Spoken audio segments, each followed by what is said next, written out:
은혜 가운데 평안하셨습니까? 옆에 사람을 인사합시다. 사랑합니다. 축복합니다. 네, 제목이 있습니다. 제목 같이 읽겠습니다. 아무도 없나이다. 오늘 제목에 아무도 없나이다 라는 말씀을 가지고 볼 텐데요. 오늘 예수님께서 이 베데스다 연못가에서 행하셨던 그 일을 통해서 우리가 주님을 좀 만나도록 하겠습니다. 자, 우리 5장 1절 같이 다시 읽겠습니다. 1절입니다. 그 후에 유대인의 명절이 되어 예수께서 예루살렘에 올라가시니라. 아멘. 유대인의 명절이 되어 예수께서 예루살렘에 올라가셨다 그래요. 유대인의 명절, 대체 무슨 명절인지 본문에 기록을 하고 있지 않죠? 요한은 유대인의 명절을 몇 번 기록해요. 유월절을 3번, 그리고 초막절을 1번, 수전절을 1번. 근데 유대인의 3대 절기 중에 오순절이 있거든요. 7.7절. 근데 그것에 대한 기록이 없어요. 5장은 오순절과 관련된 기록이라고 저는 보고 있습니다. 나중에 지금 저하고 신앙 얘기를 할 게 아니니까 저 뒤에 오순절과 관련된 이야기들이 쭉 기록되는 걸 보면 오늘 명절은 예수님께서 오순절에 예루살렘에 올라가셨다가 벌어진 사건이에요. 이스라엘 사람들은 1년에 3차례 반드시 예루살렘에 올라가야 돼요. 올라가면 어디로 갈까요? 당연히 성전 가죠. 예배하러 왔으니까. 성전을 가는데 예수님은 성전에 안 가시고 다른 곳에 가신 얘기를 오늘 하고 있는 거예요. 자, 2절 같이 읽겠습니다. 2절. 예루살렘에 있는 양문 곁에 히브리 말로 베데스다라 하는 못이 있는데 거기 행각 5이 있고, 베데스다라는 연못이 있는데 행각 5이 있대요. 그러니까 정자 같은 게 5개 이렇게 있는 거예요. 그런데 이 베데스다 연못은 어디냐면 양문 곁에 있다고 말해요. 왜 양문이냐면 양이 들락거리는 문이라서 양문이에요. 그러면 양은 왜 들락거리냐? 거기가 성전 바로 가장 가까운 문이 양문이에요. 그래서 제물들을 가져갈 때 그 제물의 대표가 양이었기 때문에 양을 끌고 들어가는 문이 양문인데, 그 양문 곁 베데스다는 어떤 곳이냐면 이 양을 드리기 전에 베데스다 연못에 와서 양을 씻었어요. 제사장들이 하나님 앞에 제물을 드리기 전에 그 제물을 끌고 와서 이 베데스다 연못에서 그 양을 씻고 그 깨끗하게 된 양을 성전으로 갖고 들어가 하나님 앞에 드리는 장소가 양문 곁 베데스다 연못이라고 하는 곳이에요. 이 베데스다 연못은 그 유명한 헤롯이 만들었어요. 헤롯이 성전을 크게 확장하면서 제단도 무지하게 크게 짓고 엄청나게 많은 제물을 드려야 되는데 물이 없는 게 문제였어요. 제물을 다 씻어야 됐거든요. 실로암 못은 저 산 밑에 있었어요. 거기서 물찌개 지고 올라사는 게 얼마나 힘들겠어요. 그래서 성전 바로 옆에 물구덩이를 하나 만들어야 됐어요. 그래서 베들레헴에서 물길을 한 8km 정도 끌고 와서 만든 저수지가 베데스다 연못인데요. 이게 얼마나 크냐면 50m, 100m 정도 되는 크기예요. 근데 지금 발굴된 건 그거보다 좀 작은데 크기가 50m, 100m 정도, 약 어떤 삭제는 60m 정도 된다 그래요. 깊이는 제가 이렇게 봤는데 한 10m는 되겠어요. 그냥 돌을 쌓아 올렸고 길어요. 근데 그곳에 행각 5이 있고 환자들이 거기에 이렇게 있는 거예요. 여러분 3절에 눈으로 좀 보시면 거기 아픈 사람들이 그곳에 가서 낫기를 기대하는 곳이 베데스다 연못이에요. 이 베데스다라는 이름이 베트, 집하고요, 헤스다라는 말의 합성어인데 자비의 집이란 뜻이에요. 자비가 있는 집. 그러니까 자비를 바라고 하나님 앞에 오는 거죠. 사람들은, 건강한 사람들은 양문으로 통하여 또는 그 옆에 그 황금문, 미문이라는 문을 통해서 성전으로 들어갔어요. 그런데 몸에 건강이 이상이 있거나 거룩하지 못한 존재, 고대 때는 그 질병이 있거나 장애가 있으면 거룩하지 않다고 여겨서 성전으로 들어가지 못했어요. 그런 사람들은 어디 갈까요? 가족들은 다 지금 성전으로 들어갔는데 자신들은 거기 못 들어가고 양문과 베데스다라고 가는 거죠. 왜요? 그곳에서 자비를 구하는 거예요. 그곳에서 자신의 부정이 씻겨지기를 원하는 거예요. 재물의 더러운 것을 씻고 하나님 앞에 들어지듯이 자신들도 그곳에서 씻겨져서 깨끗하게 돼 성전 들어가고 싶은 거예요. 그 간절함이 있는 곳이 베데스다죠. 사실은요, 우리가 살아가는 장소가 베데스다예요. 우리는 하나님 앞에 온전치 못하거든요. 하나님께서 받으실 만한 존재들이 못 돼요. 부정하고 죄 많고 악하고. 그래서 사실은 우리 존재 자체로는 성전에 들어갈 수 있는 존재가 아니죠. 왜냐하면 하나님 앞에 가는 건 거룩해야 되고 죄가 없어야 되니까 다 우리는 어디 가냐면 원래 우리는 지금이 하나님 앞에 와 있어요. 예수 그리스도로 정결케 됐기 때문에. 하지만 우리는 성전에 들어가는 존재가 아니라 양문과 베데스다에 가서 자비를 구하면 낫기를 바라는 존재, 하나님의 은혜를 구하는 존재였단 말이에요. 주님께서는 당신은 성전으로 곧바로 들어가면 됐지만 성전 안 들어가시고 어디로 가시냐면 베데스다 연못에 가셨어요. 거기 누가 있다고요? 은혜를 구하는 사람들, 자비를 구하는 사람들, 그 사람들이 그곳에서 그 물을 바라보면서 하나님의 자비가 자신에게 임하기를 원하는 놀라운 은혜의 장소, 그곳이 바로 베데스다 연못이라는 곳이에요. 그 베데스다 연못가에 주님께서 가셨어요. 그 거룩한 장, 그 절망의 자리, 그 상처 많은 자리, 고통의 자리, 소망 없는 유일한 하나 희망, 혹시 물이 동하면 나을까 싶어 그것을 바라보는 자리, 그곳에 주님께서 가셨어요. 자, 우리 4절 좀 볼까요? 4절 읽어요. 같이 읽겠습니다. 이는 천사가 가끔 못에 내려와 물을 움직이게 하는데 움직인 후에 먼저 들어가는 자는 어떤 병에 걸렸든지 낫게 되느니라. 놀랍지 않습니까? 천사가 가끔 와서 물을 흔든대요. 물을 막 움직인대요. 뭐 천사가 진짜 와서 했는지 그 베데스다 연못이 베들레헴에서 물길 끌어다가 이렇게 해서 물을 막았다가 다시 얼굴에서 흙탕물이 들어올 때 물이 움직였대요. 하여간 어찌됐거나 그 물이 움직일 때 그때 어떤 병에 걸렸든지 가장 먼저 뛰어 들어가는 자는 그 병이 나았더라 라는 곳이에요. 진짜 나았는지 전설인지는 아무도 모르겠고 학자들은 나았을 것이라고 말을 해요. 예, 그 나았다고 생각해 봅시다. 얼마나 이게 당황스럽냐면 여기 어떤 병에 걸렸든지는 소망이죠. 그 병에 종류가 없는 거예요. 어떤 병이든지 그 물에 들어가면 낫는 거예요. 근데 문제는 가장 먼저 들어가는 자가 난다는 거죠. 여러분, 그 수많은 사람 중에 딱 한 명, 물이 언제 움직일지도 몰라요. 가끔 온대요. 가끔. 요행인 거죠, 뭐. 가끔 오는데 그때 눈 딴 데 팔랐다면 큰일 나요. 그리고 그때 가장 먼저 뛰어 들어가야 되는 거예요. 누가 먼저 0.001초라도 먼저 뛰어드는 사람, 그 사람만 낫는 거죠. 나머지는 그냥 구경꾼인 거예요. 이 세상이 똑같지 않아요? 무한 경쟁 속에 살면서 비교당하고 그리고 가장 앞에 나가야 되는 사람, 그 사람만 성공하는 세대. 나머지는 다 그냥 들러리로 살다 가는 것 같은 시대 아니에요? 저는 되게 인생을 긴장감을 갖고 살았거든요. 요즘 좀 내려놓고 조금씩 편안해졌지만 예전에 가장 먼저 선점하지않는 모든 것을 먼저 가지라는 불안해서 못 살았어요. 잠이 안 오는 거죠. 내가 저 사람보다 앞에 가야 되고 내가 저 사람보다 조금 뭘 더 알아야 되고 맨날 그랬어요. 얼마나 피곤한 줄 아세요? 근데 그런다고 해서 앞서갔냐? 그러지도 못했어요. 우리 인생이 다 똑같아요. 우리 베데스다 연못가에서 무엇인지 난다는 그 병, 근데 그것이 가장 먼저 뛰어들어가면 난다는 것 때문에 그냥 있는 거죠. 그런데 대부분은 도태돼요. 아무것도 못하는 거예요. 그냥 남 성공 쳐다볼 수밖에 없는 거죠. 그 사람 성공했다, 그 사람 나았다. 그럼 또 절망 가운데 빠지는 거예요. 난 안 돼, 모르고요. 이러고 있는 것이죠. 그 절망의 자리, 상처의 자리. 베데스다 연못이라, 베데스다 자비의 집이라고 말하지만 자비는 정말 유일한 한 사람에게만 주어져요. 가장 먼저 뛰어들어가는 사람, 능력 있는 사람, 그 사람은 자비를 받은 것 같은데 나머지는 상대적 절망감에 빠져갖고 아무것도 못하는 삶을 살아가고 있는 장소, 베데스다 연못이에요. 이 베데스다 연못, 자비의 집하고는 전혀 상관없는 절망만 있는 자리, 다 절망했고 깝깝한 사람들만 앉아있는 자리가 그곳이죠. 우리가 그래 있었어요. 절망 있고 소망 없고 정말 아무리 경쟁해도 노력해도 앞서갈 수 없는, 그리고 노력해도 내 문제가 해결되질 않는, 그래서 절망 가운데 죽을 때까지 이 삶을 살아야 되는구나 라고 포기하고 그냥 살아야 되는 그 자리. 그럼에도 불구하고 뭔가 지푸락지 하나 붙들겠다고 그냥 거기서 혹시나 하는 삶을 살아가면서 있는 자리, 그 자리가 이 베데스다 연못. 그곳에 주님은 찾아오셨다 그래요. 자, 4절에 그랬는데 5절에 볼까요? 5절 같이 읽어요. 거기 38에 된 병자가 있더라. 38년 된 병자가 있대요. 가장 오래된 사람 아닐까요? 38년 된 병자. 그가 날 때부터 그렇게 됐는지 아니면 걷다가 중풍병, 여기 이 사람 38년 된 병자는 중풍병자인데 이 중풍병자가 중간에 됐는지 어떻게 됐는지 모르지만 38년 동안 그 고통을 알았다는 거예요. 오랫동안 아픈 것이죠. 38년이 갖고 있는 영적인 말씀이 있어요. 38년은 이스라엘 백성들이 광야에서 머물렀던 시간이 38년이에요.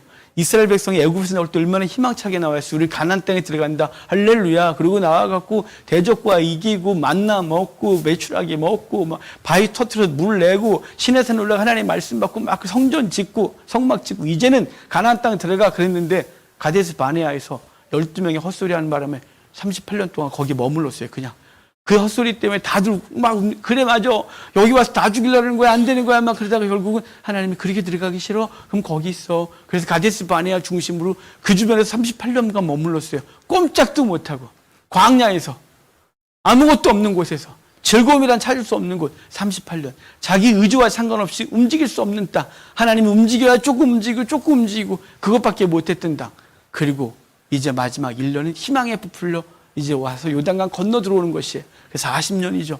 38년은 아무것도 못하고 있었던 것이에요.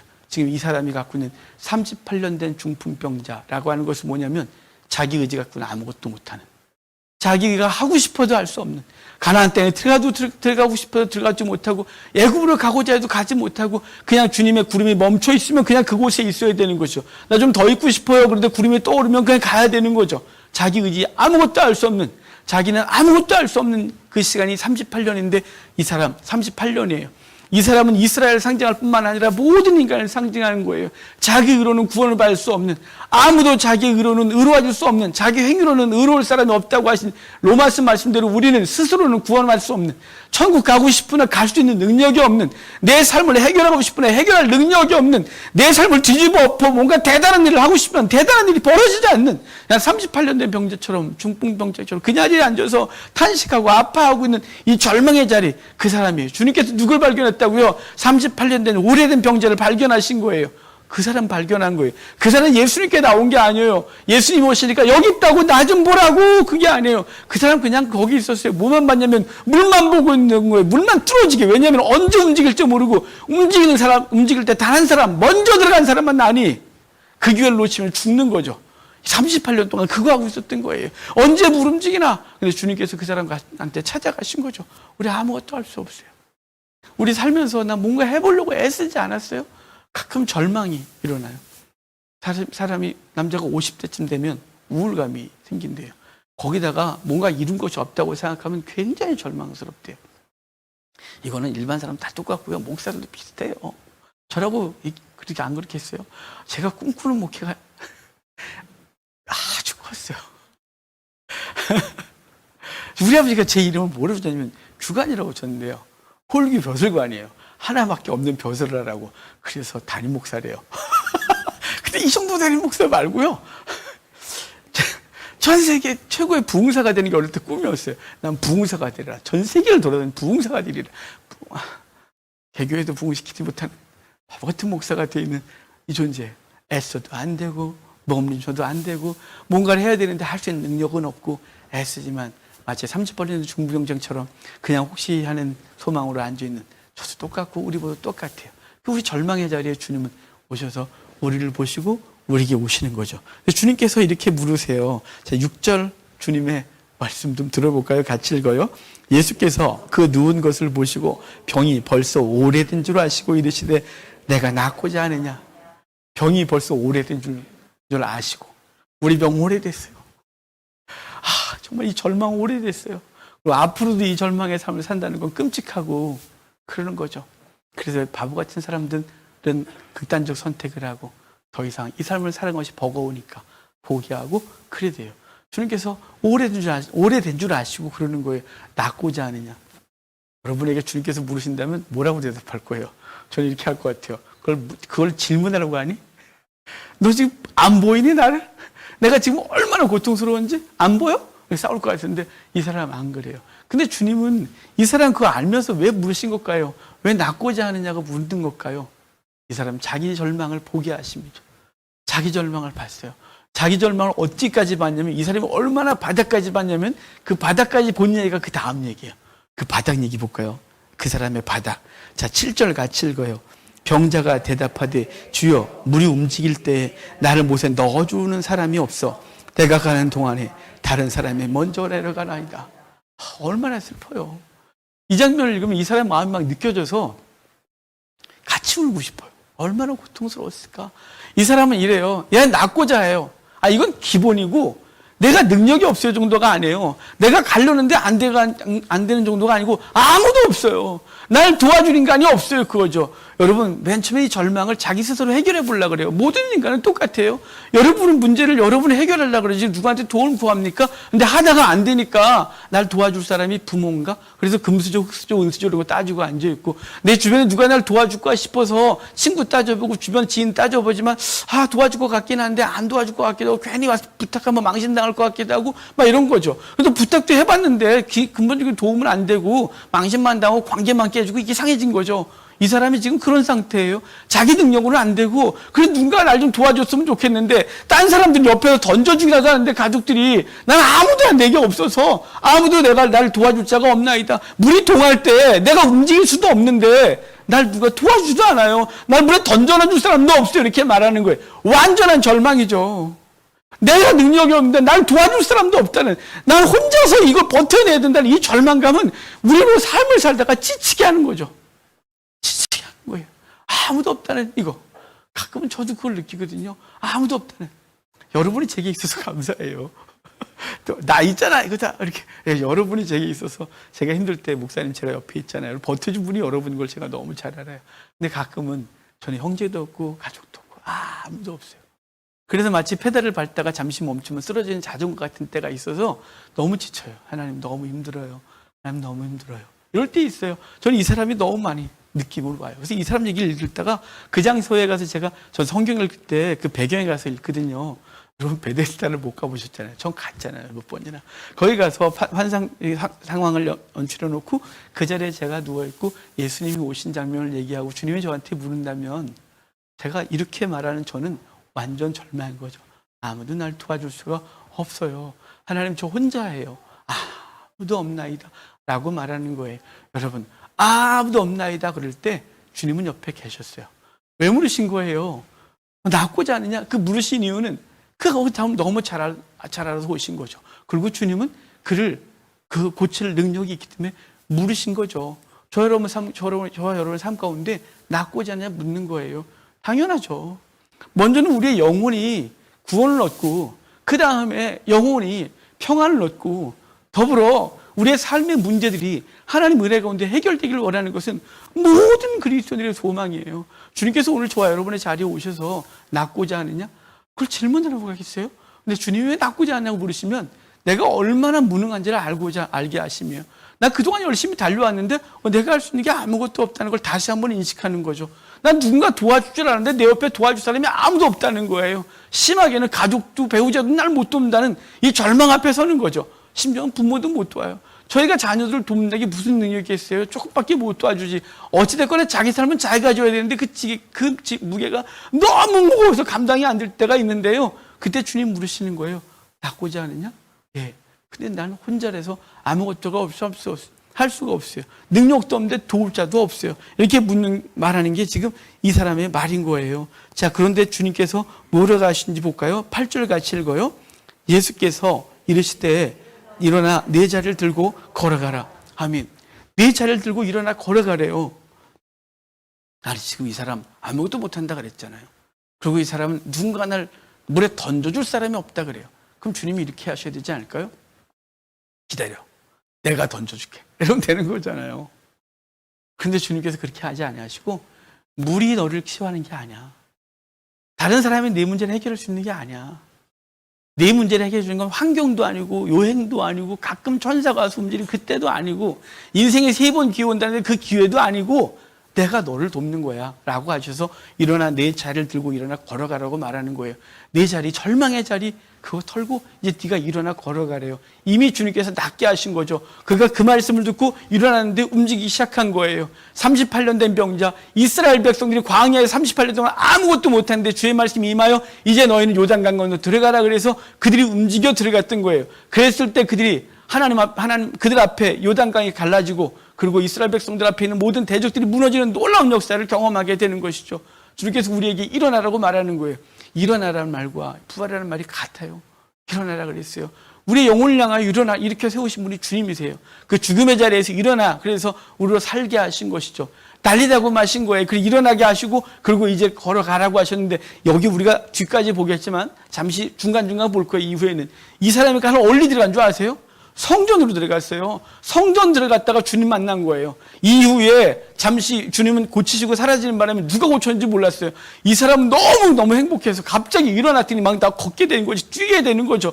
얼마나 놀랐겠어요. 베데스다 연못가인 사람들 다 보지 않았겠어요? 38년 동안 고통스럽게 있었고 아무도 던져줄 사람이 없어서 투덜거리고 누가 날 때마다 막 투덜거리고 막 상소리 안 했을까요? 이놈의 세상 막 이러면서 아무도 날 도와주지 않는 세상, 난 능력도 없는데 소망도 없고 막 이랬던 그 사람. 근데 그 사람이 일어나서 난리가 났겠죠. 그리고 베데스다 연못에서 양문 거쳐 곧바로 성전 들어갔어요. 마치 재물이 더러웠던 재물이 베데스다 연못에서 그 몸을 깨끗하게 씻고 하나님 앞에 나아가 성전 들어가 재물 되었듯이 이 사람이 그곳에서 거룩함이 그 병이 치유받고 그럼 곧바로 들어가 성전 들어가서 보는 것이에요. 우리 사도행전을 보면 사도행전 3장에 성전은 미문가로 바로 이 장소예요. 미문가에 앉아 있었던 한 앉은 뱅이를 보고 베드로와 요한이 내 눈을 봐라. 나 너한테 줄 게 없다. 하지만 은과 금은 내게 없거니와 내게 있는 것을 내게 주노니 나사렛 예수 이름으로 일어나 걸으라고 그의 오른손을 잡아 일으키니 그가 걷기도 하고 뛰기도 하고 곧바로 성전 들어갔어요. 왜요? 그가 이제 부정했던 것이 거룩하게 된 것이죠. 죽었던 그가 살아나 하나님 앞에 가는 거예요. 우리도 이 땅에서 죄 가운데 있었고 사망 선고를 받았고 우리는 천국 갈 소망도 없었고 능력도 없고 아무것도 없었는데 주께서 우리를 건지셔서 우리를 어디로요? 아들 예수 그리스도가 앉았던 그 보좌 우편에 우리를 앉히시고 같이 하나님 앞에 찬송하는 자리에 있게 하신 거예요. 우리가 죽어서 가는 자리요? 이미 우리의 자리는 하나님과 예수 그리스도와 함께 그 보좌에 앉은 바 됐다라고 주님 말씀하셨어요. 우리 성전 들어가서 놀라운 은혜를 경험하고 살고 있는 거예요. 근데 그날이 무슨 날이냐면 안식일이래요. 이게 문제라니까요. 주님은 꼭 안식일에 이런 거 하시는 거예요. 아니 다음날 하시지. 보고 있다가 기다려 내일 다시 올게. 그렇지만 시비 안 붙잖아요. 근데 꼭 안식일날 손 많은 자 고치지 않았나, 제자들 배고프다게 먹어라 그렇게 시비 붙질 않나. 여긴 또 이 38년 병자 사람들 다 보는데 시기와 질투가 가득하게 보고 있는데 그 하나 고쳐놔갖고 난리가 나게 하시고 거기다 또 바리새인과 서기관들과 율법사들이 그날 보고 한 사람 뛰어다니까 뭐야 이거 안식일날 누가 이 짓 하래 라고 해서 시비가 붙어요. 안식일날 누가 이 짓 하래 라고 해서 결국은 예수를 만나고 그들이 너 뭐야? 네 뭔데 안식일을 어기는 거야? 라고 말한 것이죠. 안식일을 어긴 것 때문에 그래요. 여러분, 안식일은 주님이 우리를 대신하여 죽으시고 우리가 주의 안에 들어간 게 이미 안식이에요. 날과 절기를 더 이상 필요가 없어요. 나를 지키는 게 아니에요. 주님께서는 안식일을 중요하게 여기지 않았어요. 그 안식일이 갖고 있는 게 뭐는 그 안식이죠. 우리를 쉬게 하시면 하나님이 6일 동안 창조하시고 7일째 쉬셨기 때문에 우리들도 6일 일하고 7일째 쉬어라 그래서 쉼을 허락했어요. 그건 그림자예요. 그림자. 일을 열심히 하다가 하루는 쉬고 열심히 하다가 하루는 쉬고 이렇게 하는 것. 근데 우리 일상에 살다가 이제 우리가 이 땅에서 모든 수고를 내려놓고 쉬는 날이 언제냐? 매일이에요. 어디서요? 그리스도 안에서. 주님 안에 들어온 것이 이미 안식인 거죠. 이미 안식에 들어왔어요. 주님은 그 안식일 날 진정한 안식일이 무엇인지 알려주고 싶은 거죠. 안식일 날 유대인들은 율법을 지키는 게 목적인 거예요. 모세가 준 율법 그거 어기면 큰일 나는 거죠. 그 뒤부터 계속해서 모세 율법과 관련돼서 말해요. 왜 그러냐면 이 초막절은 예수님께서 이스라엘 백성들이 애굽에서 나오고 50일째 시내산에 올라가 십계명 받은 날이에요. 그래서 이때는 오순절에 율법의 날, 그래서 율법을 철저히 지켜야 되는데 그날 예수님께서 율법을 어겨버리신 거예요. 안식일 지키는 거 어기신 거죠. 근데 사람들이 난리가 난 거예요. 아니 네가 모세 율법을 어겨? 율법을 어겨? 이렇게 말하는 거죠. 종교인들은 율법과 관련돼요. 종교인들이 형식에 얽매이는 거예요. 하지만 예수님은 형식이 아니라 내 영혼에 집중하시는 거죠. 그 영혼의 진정한 안식이 뭐냐? 이게 더 중요한 거예요. 이 친구에게 진정한 안식이 뭐냐? 중요한 거죠. 손 마른 자에게 손 고쳐줘야죠. 배고픈 자에 밥을 먹여야죠. 38년 동안 고통받는 사람을 놓치게 고쳐주시는 거죠. 그게 진정한 안식인 거예요. 날과 절기가 아니고 종교인들은 율법을 가지고 사람들을 재단하고 그리고 죄책감 시달리게 하고 그러는 것이죠. 하지만 주님은 그렇지 않으세요. 주님 우리의 삶을 너무 잘 아셔서 주는 우리를 그리스도 안에 넣으시고 그리고 우리를 진정으로 해방시키시고 자유케 하시는 그것이 안식임을 기억하시길 바라요.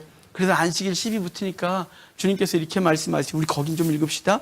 5장 17절이에요. 5장 17절 같이 읽겠습니다.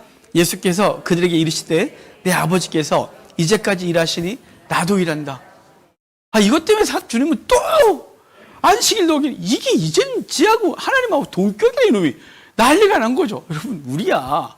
이게 자연스럽지만 유대인들은 난리가 난 거예요. 하나님을 모독한 게 되는 거예요. 인간이 감히 하나님과 동격이 네가 이렇게 되는 거죠. 근데 주님은 이렇게 말하는 거예요. 아버지, 하나님 아버지가 일하시니 나도 일한다. 여러분, 이상하죠. 창세기에 창조하시고 6일 창조하시고 7째 하나님 쉬셨다 그래요. 쉬셨는데 여기 뭐래요? 아버지가 일하신대요. 왜 그럴까요? 율법의 정신을 확 어신, 율법이, 모세가 준 율법, 그것을 지켜야 되는 게 확 철저했는데 주님은 갑자기 아버지가 일하시니 나도 일한다. 아버지는 지금 일해. 나도 일하는 거야. 이렇게 말하는 거예요. 예수님은 아버지의 일을 하세요. 제자들이 예수님께 와서 사장에서 그 사마리아 여인과 대화할 때 음식을 갖고 오니까 다 됐대요. 그래서 누가 먹을 거 갖다 줬나? 그랬더니 나의 양식은 아버지의 일을 하는 것이다. 이렇게 말하는 거예요. 주님께서는 그 아버지의 일을 당신이 하고 있대요. 아버지가 일하시니 나도 일한대요. 여러분, 그 아버지가 일한 곳이 어디예요? 일한 곳이 베데스다예요. 자비의 집, 자비를 바라고 소망하고 유일하게 경쟁심에 가득 있고 난 배려할 여유 없고, 왜냐면 난 어떻게 배려해요? 딱 한 사람인데 내가 이 친구 배려했다 난 그냥 영원할 건데, 영원히 그 죄 가운데 있고 그 절망 가운데 있는데 어떻게 이 친구를 배려해요? 미안해, 나 먼저 들어가야 돼, 이거죠. 이 땅이 또 그런데 주님께서 그곳에 오셔서 우리를 만나시고 일하신 거죠. 이제 주님께서 그곳에 오셔서 일하신 것처럼 이제 우리도 예수님께서 아버지가 일하시니 나도 일한다 한 것처럼 우리도 아버지가 일하시는 그 삶을 따라가고 아버지가 일하시는 곳에서 우리도 함께 일하는 자가 되어야 되는 거예요. 그래서 우리는 하나님의 은혜를 입고 거기서 멈춘 것이 아니라 이제 그 제자들이 이 사람뿐만 아니라 주님을 만나 그 삶의 구원을 얻고 영생 얻은 자들이 예수님의 죽으시고 부활하신 이후에 그들은 똑같이 자비의 집을 찾아다니는 거예요. 절망만 있는 자비의 집. 말도 안 되는 거죠. 그 절망만 있는 자리에 주님의 제자들이 찾아가서 그 절망을 해결하세요. 영혼을 구원하고 삶을 해결하고 참된 소망 허락하고 이 땅의 삶의 이유를 분명하게 하는 일을 사도들이 한 것이에요. 저와 여러분들이 이 시대에 살아가면서 우리 그래야 되죠. 아버지가 일하시니 나도 일하는 것이에요. 나 그만하고 싶어가 아니라 아버지가 일하시니 나도 일한다. 그래서 우리의 삶의 자리가 일터예요. 우리의 가정이 일터인 것이에요. 내게 맡겨진 영혼들이 일터인 거예요. 그 일터를 돌보고 주님께서 자비를 베풀었던 것처럼, 내게 베풀었던 것처럼 나도 우리 주변과 우리 삶을 향하여 자비를 베풀어야 되죠. 그 장소들이 다 베데스다가 되어야 되는 거예요. 베데스다가 아무도 없은 그 모든 사람이 절망 가운데 있는 거죠. 아무도 없다고. 하지만 예수 그리스도가 우리의 소망 되시고 구원자 되신 것처럼 우리도 아무도 없다고 절망하고 있는 사람들에게 찾아가 있다고, 우리를 도울 자가 있다고, 예수님이시라고. 그래서 주님이 우리의 구원자라고 말씀드리는 거예요. 오늘 제가 아침에 여러분에게 문자를 하나 다 보내드렸어요. 히브리서 2장 마지막 절. 주님께서 시험을 당하셨던 능히 우리를 도울 수 있느니라. 주님이 시험 당하 이기셨으므로 주님이 시험 당하는 자를 능히 도울 수 있느니라. 능히 도울 수 있다고 말씀하신 거예요. 여러분, 우리 그분 의지하고 그분의 도우심으로 이 땅을 살아가고 이제 아버지가 일하시고 주님도 일하시고 주님도 일하시니 우리도 일하여 이 시대에 주님께서 맡기신 사명 감당하다가 주께서 오라 하시면 그분 앞에서는 귀한 은혜가 있기를 주여 여러분 축복합니다.